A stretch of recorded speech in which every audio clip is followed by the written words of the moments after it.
So is there a specific low SHBG TRT protocol?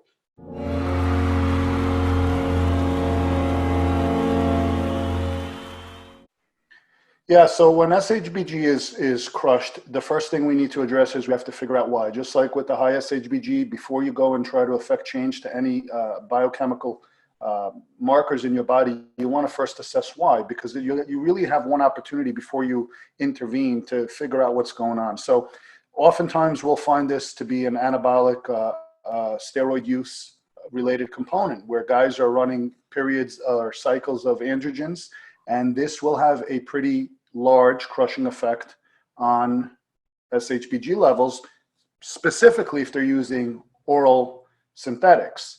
But it's true for injectables as well, including bioidenticals like testosterone. The higher the dose, and it is dose dependent, the higher the dose in a single administration, the bigger the crushing effect on sex hormone binding globulin. One of the reasons you'll often hear that guys with low SHBG tend to do better on more frequent dosing is a twofold response. First and foremost, when you have low SHBG, your binding protein that allows you to carry testosterone for extended periods of time in order to be released on an as-needed basis is diminished, and therefore you are going through the hormone more rapidly, and when you excrete more rapidly, you're going on a bigger roller coaster ride of peaks and troughs. Therefore, by having a more frequent administration, you're helping yourself to stabilize the amount of free hormone in serum.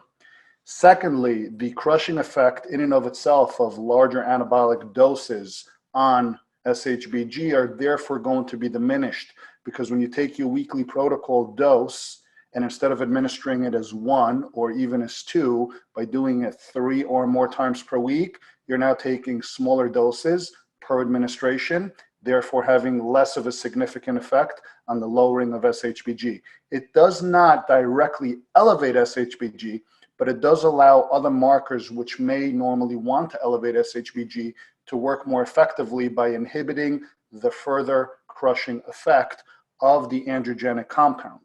So this is one big misconception I often see in the groups is guys say, well, daily injections raise SHBG. That is an incorrect statement.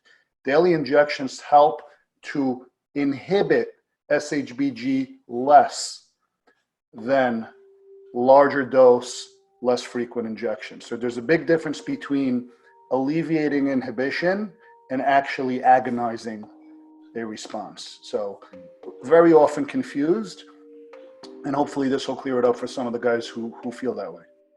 Sure it will, thanks. Hey, thank you for watching. And if you want to learn a ton more about hormone optimization, do this next. Click on one of these thumbnails and I'll see you there.